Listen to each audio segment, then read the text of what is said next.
Bismillah ar-Rahman ar-Rahim. Alhamdulillah Rabbi Alameen. Ashhadu an la ilaha illallah wa ashhadu anna Muhammad abduhu wa rasuluh. I seek refuge in Allah from the rejected enemy, Shaitan. With Allah's name, the most merciful benefactor, the most merciful redeemer. All praise is due to Allah alone. We praise Him, and we seek help from Him.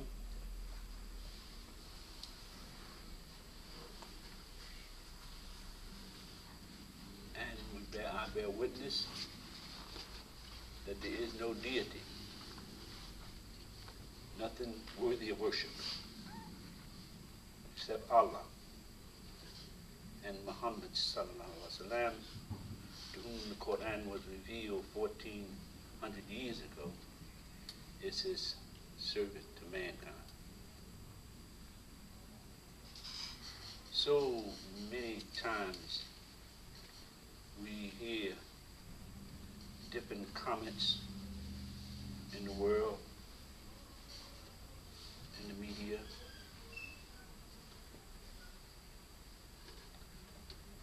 on the computer, comments about Islam and about what people think about Islam. Allah says in the Quran, Surah Al-Insan, He's describing something to us. He says that, has there not been over man a long period of time when he was nothing? Nothing even worth mentioning. See, Allah poses to us this question. He says, has there not been over man a long period of time? And see, long period of time here does not mean 10 years. Doesn't even 100 years. Not even 1,000 years. Because most scientists would tell us that the planet we're on, the one that we're on presently, is billions of years old. That the galaxy we're in is billions of years old. Billions. Billions. And they say man has only been making his appearance on this planet. Some give it in the millions, maybe 2 million. But they say if you were measured in time, it wouldn't even be 1/10 of a second.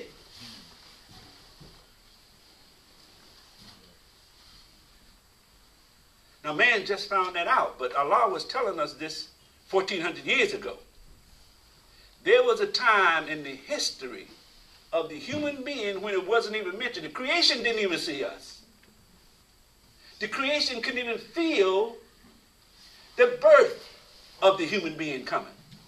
Because the creation was old and turning and going over and over and over billions and billions of years before this creature came into existence.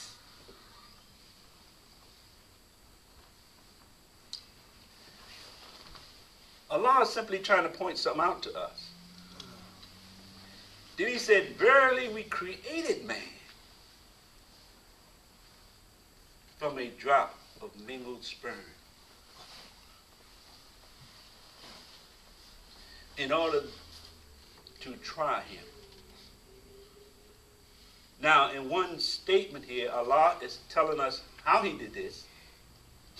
And if you don't really read and really with a critical understanding and with your mind attached to this statement,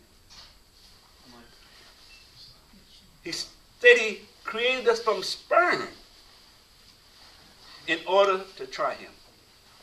Those are two statements there, and both of them mean some very, very pertinent information that once we gather, we get a pretty good idea of what Allah is talking about when he starts talking about man.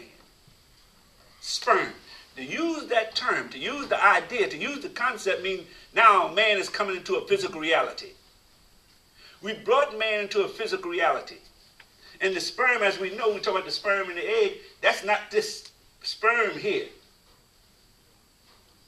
That's only gives us an understanding of what kind of sperm this is talking about. Because we understand the relationship between the sperm and the egg, how a baby is made. So it's saying that a sperm, between a sperm and an egg, and a baby is made because the sperm enters the egg, and then the egg ferments that sperm, nurtures that sperm, until it becomes a baby and then a human being. So Allah is saying that's the same way that the man was created. That the human being was given a mind that when it was impregnated by the physical creation, when it entered the physical creation, like the sperm entered the egg, that made that sperm start to come alive. That the human being, man, start to come from that particular process. Man was being born from the process of that essence that's in the creature we call man and its contact with the physical creation. The mind was being born. The mind was coming into existence. The rational mind was coming to existence.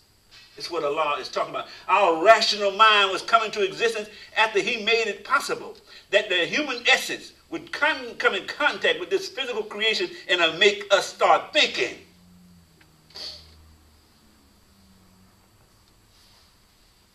It'll make us start developing tools out of wood. Tools out of rock. It'll make us start using fire to melt other parts of the creation, to begin to shape the creation. That's what Allah is talking about in this term here.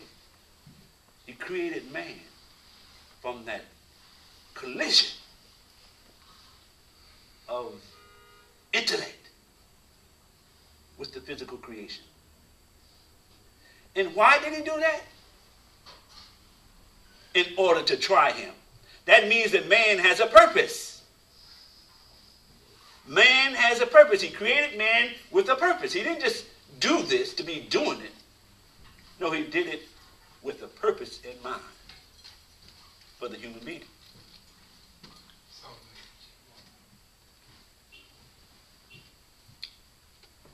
And then he goes on and says, so we gave him hearing and sight, the ability to rationally think. The ability to rationally think. Hearing is talking about rational thinking. Hearing and sight. Sight is talking about understanding. See, he said he gave man the ability to rationally think, to figure things out. Then he gave man the power to understand what he just figured out, to come to some kind of conclusion and say, oh, I know what this means now.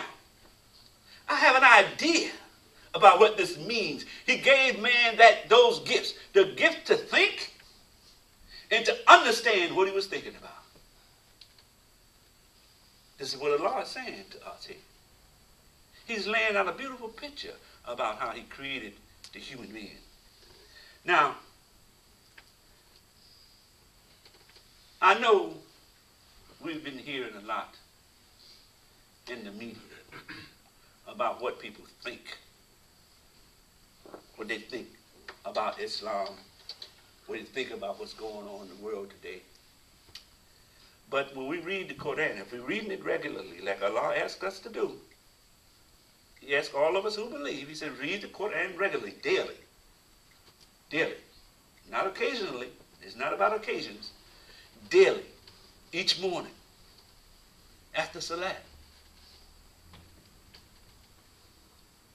If we're doing that, we're going to start getting something from that. Whether you're doing it in English or Arabic. Now, certainly there's a greater degree. You're going to get more if you're doing it with an Arabiya. But you're still going to get a degree of understanding if you're just doing it with English. And if you can understand rational thinking along with the Arabiya, you're going to get even a greater degree. But if you're just reading what I just said in the Arabiya, if you're just reading that as insan, meaning man, then the degree of rationalization has not kicked in. The degree of critical thinking has not kicked in. You have to see the broader picture. Now, with that understanding we're getting, because Allah said He gave us the ability to rationally think and then to understand. With that degree of understanding, we should be able to come away with a little better sense than what we see in this creation and what we see in the world today. I was listening to a newscaster. He was giving his voice about how Islam is not a way of peace. Show me in the Quran where it says this is a religion of peace. And he was saying he was arguing with another Muslim. Well, you see, when you are dealing with a situation like the world in which we find ourselves, you're going to have to do a real degree of humility, a degree of trying to help someone with mercy. Because we're dealing with an environment that believes that man was created basically evil. That believes that man was created basically evil. It's in the nature of the human being to be evil. We live in that kind of society. We live in a Christian society who have adopted that sense of thinking. It's not it doesn't come from the Bible or the Torah. It comes from the way they understand it. Because the Bible is very clear. It says that on the sixth day, God created man and created Adam and saw that it was good. That's what he said. He said he created Adam and saw it was good. He didn't say he created Adam and Adam was evil. No, he created Adam and Adam was good. And everything Allah created was good. And of course the Quran is just plain. It's just plain. It's just so plain that we can't really even begin to get an understanding that from the Quran that man is created evil, with an evil nature. If we come away from that, then we're thinking too much like the world out there and not enough like the world Allah has shown us in the Quran. In fact, the first time that Allah showed the angels the world that He first created and how He created for man to exist, the angels said, "What a beautiful place. How could anyone ever go wrong in such a place?" So their first impression was great. Their first impression was good. Then after Shaitan had tampered with it and changed a little bit of things, then they looked at it and said, "Whoa, you can't see how anybody can go right in this situation." You see? So Allah has shown us that in our nature, this is when He's talking to us about our nature here. In our nature is the pattern of goodness, the pattern of correct development, the Sarata Mustaqim. That's in our nature. The Sarata Mustaqim. You don't have to go hunt for it out there. You don't have to go to the mountaintop to get the Sarata Mustaqim, no matter what anybody tells you. The Sarata Mustaqim is in your nature. And if you're following what Allah has shown us in the Quran through the story of Ibrahim and the instructions He gave Prophet Muhammad sallallahu alaihi wasallam, if you following that in this book, then you will see that it's in your nature. Allah didn't make this difficult. It didn't make it difficult. It's the world that made it difficult. The world would start believing that man was created evil. Now you're looking at people trying to give you a definition of something, and they believe like that. Now fortunately for the Muslim, and I see this too as evidence, that the Muslims throughout the world, Saudi, Pakistan, Iran, other parts of the world, there are many Muslims in those Muslim areas who have their heads screwed on straight, very straight. And you should listen to some of them, the way they define when they're talking about the religion. It's beautiful. Absolutely beautiful. The way they talk about the religion is nothing like what you hear in the media. It's nothing like you hear when they start talking about the jihadists, rational Muslims, irrational. It's nothing like that. In fact, if you listen to the Hebrews, the Jews, if you listen to the Orthodox Jews talk, you won't find them even thinking that radical thinking. They even talk about peace. Their explanation of Islam is so much better than the explanation you hear coming off the TVs. And I'm talking about Jews, Orthodox Jews. They say definitely Islam is the religion of peace. That's what it means, peace. They don't argue the point. They make a complaint that their religion has been hijacked. Their religion has been hijacked by the politically directed minds, the people who are trying to get power through war, trying to get power through corruption of information, the ones who call themselves Zionists. The Orthodox Jews don't accept that thinking. The ones who formed the state of Israel, they don't accept that idea. They say that Judaism has no state. It's not a physical state to Judaism because it's a way of life.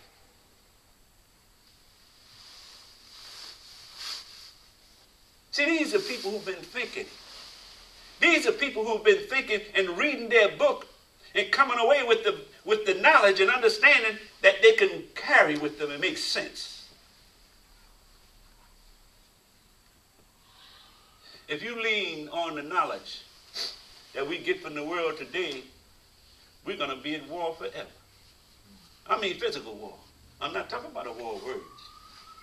Because this environment that produces war, they also make a great deal of money from that war. They produce bullets. They produce arms. They produce all kinds of weapons. They produce they produce things that fly in the air that don't even need pilots anymore. These things are deadly. What are they going to do with them? They have to have a war. They have to have a convenient conflict going on in order for them to make a profit out of all of that manufacturing of those type products. These are people who are bent on war. And they say it in the name of defense. The only reason we're doing this is just so they won't attack us. You know, I've experienced that kind of war thinking in America. And some other African Americans have too, and a lot of Europeans have, and a lot of foreigners have. They may not express it the same way, but let me just give you an idea on how I express it. If I'm in the company of American Caucasian people, and I say to them, I want to be free, that's all. And I stand up with that determination. They don't stand up and applaud that. They don't applaud that. They don't say, oh, great. They begin to feel nervous. Why do they feel nervous? Because they come out of an environment that has not yet adjusted. They come out of an environment that has had the African American enslaved for 300 or 400 years. And no one has adjusted their thinking. As to, you can't keep thinking like that. You must see these people just being as equal as you are. Their freedom and your freedom got to be intertwined and tangled together. No, they see my freedom as a threat to their freedom. They see the gathering of African Americans on the corner, coming together just to talk to each other, 10, 15, 20, when you have the right of assembly in America. They see that as a threat. Send down the policeman. Send down get the cops down here right away. Because they see it as a threat. Look at the mind frame they're coming from. It's automatically bent on, let's make war. Even though you're saying you want to be free. And that's a natural cry for America. That's the give me liberty, give me death cry. That's what the blood and the soul of America is built on, is freedom.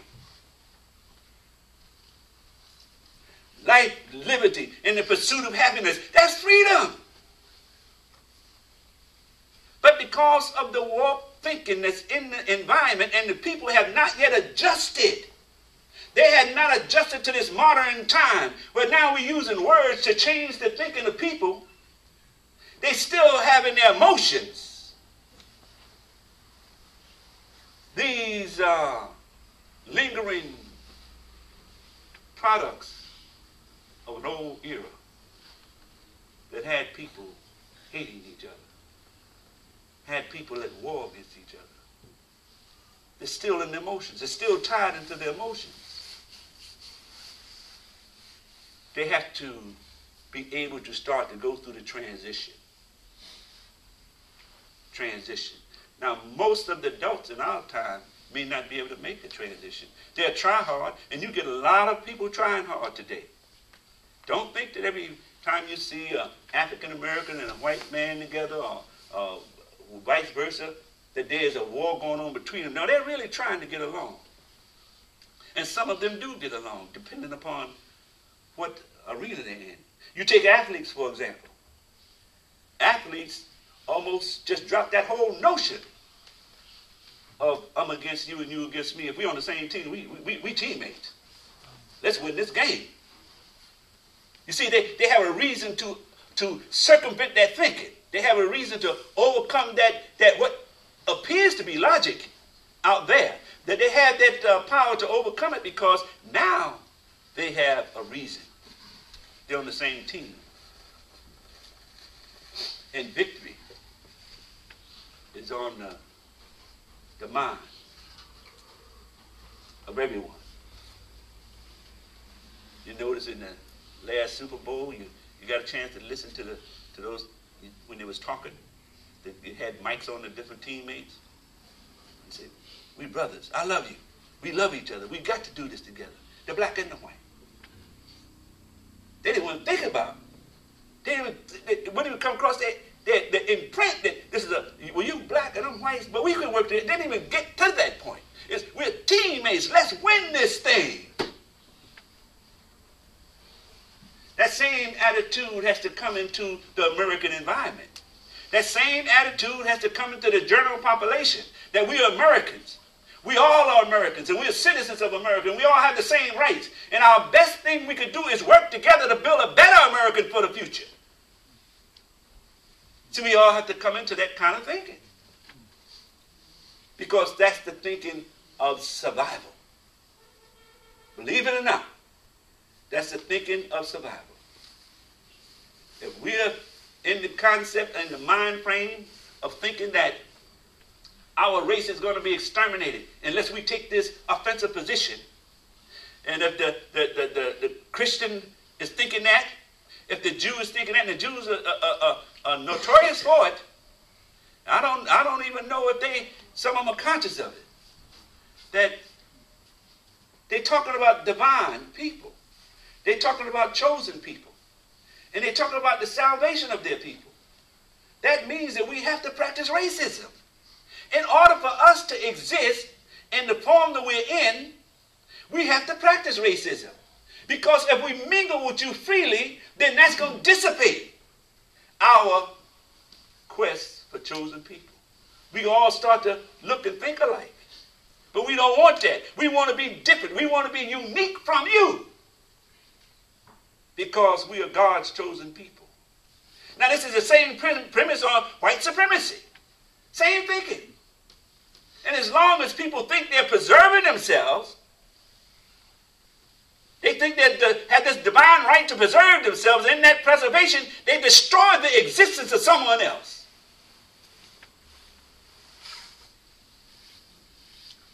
That's Shaitan working on the human being. That's Shaitan working on the human being, because Allah already said in the Quran and in the Bible that man was created from one soul. Man was created from one soul, and then Allah gave us different languages, different cultures, so we can learn from each other. See, Shaitan has flipped that upside down and said, you're better than they are. You're better than he. Don't think that you're equal, he's equal. Don't let him think like that, because you're better. God chose you and not him. This is why they cause so much trouble in the world, because they're not chosen. We got to keep them in control. It's that kind of mixed up thinking that's going on. And you know what, you have been brought into existence. Allah says you are a balanced community. It means that you brought in as a balance. You're not thinking like that. You can't think like that. You have to think in terms of man coming together to make a better world through peace. That's what makes you balanced. Not because there's women and men or tall and short. No, because of the way we think, the way our mindset is.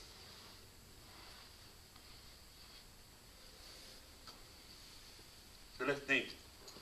Pause for a moment as we think a minute on that.